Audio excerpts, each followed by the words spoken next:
आप देख रहे हैं दिव्य बाढ़ न्यूज। भिंड में पिछले 8 दिनों से लगातार किसानों के खेतों में बिजली विभाग की लापरवाही से लग रही आग। गरीब किसान का बेटा बोला, पापा गेहूं तो जल गए, अब हम क्या खाएंगे, आप मेरे लिए कपड़ा कहां से लाओगे।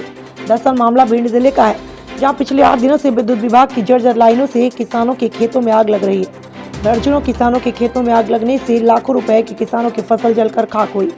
आज भिंड जिले के बिस्लापुर गांव में बिजली विभाग की झूलती हुई लाइन आपस में टकराई और चिंगारी खेत में जा गिरी, जिससे 3 किसानों के खेत जलकर खाक हो गए। इसमें गिरिजा शंकर की खेती को और राम शंकर ने बटाई पर लिया था और दूसरा उमेश, तीसरे नाथूराम राठौर कुल लगभग 7 बीघा गेहूं की फसल जलकर खाक हो गई। तो वहीं बटाई पर लेने वाले गरीब किसान बेटे ने रोते हुए कहा कि पापा पूरे गेहूं तो सारे जल गए, अब हम क्या खाएंगे और मेरे लिए कपड़े कहां से आएंगे। ये सुनकर सब भावुक हो गए, लेकिन भिंड प्रशासन का कलेजा नहीं पसजा।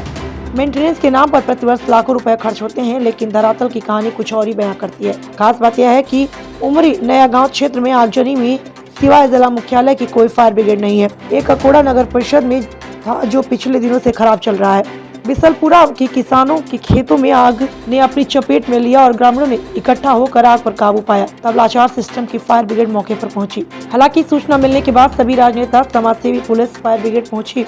तब तक 3 किसानों की फसल जलकर खाक हो चुकी थी। भिंड विधायक संजीव सिंह कुशवाहा ने मौके पर पहुंचकर पीड़ित परिवारों को सांत्वना दिलवाई और एसडीएम से बात कर उचित मुआवजा दिलवाने की बात कही। लेकिन प्रशासन की ढीले रवैये से लगातार किसानों को जो क्षति पहुंच रही है, आखिर उसे कब रोका जाएगा, जबकि मेंटेनेंस के नाम पर लाखों रुपए खर्च होने के बावजूद भी स्थिति जस की तस बनी हुई है। भिंड से प्रदीप राजावत की रिपोर्ट।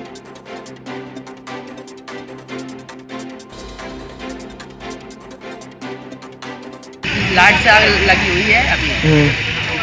तो ये हमारे खेत सारे जल के राख हो गए। किन किन के खेत हैं, नाम? श्री नाथूराम राठौर, उमेश शर्मा जी और मनका नैनी का है। अच्छा, और आपने ये आग काबू कैसे पाई? जी हमारे गांव वासी सब आए इकट्ठे हुए और भाग के पानी फेंका, आग का काबू किया गया। मशीन नहीं आ पाई थी? अरे मशीन तो बाद में आई, कौन आग पूरे में लग चुकी। गांव बचेगा तब। अच्छा, कि तारों के यहाँ पे गुच्छे बन गए हैं और कोई इसको सुधारने वाला नहीं है। फायर ब्रिगेड की ये व्यवस्था है शर्मनाक है प्रशासन के लिए कि भिंड में फायर ब्रिगेड खड़ी होती है, जबकि क्षेत्र कम से कम 50 किलोमीटर आगे तक है यहाँ पे।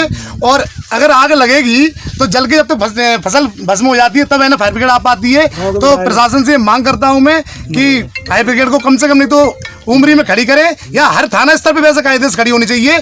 और अब जो गर्मी में जो घटनाएं आम होंगी तो ऐसी परिस्थिति में कम से कम नहीं तो अगले 1 महीने 2 महीने तक के लिए तो हर थाना स्तर पे एक फायर ब्रिगेड की गाड़ी यहाँ पे दें, ताकि कहीं ऐसी घटना हो तो तुरंत उस पर काबू पाया जा सके।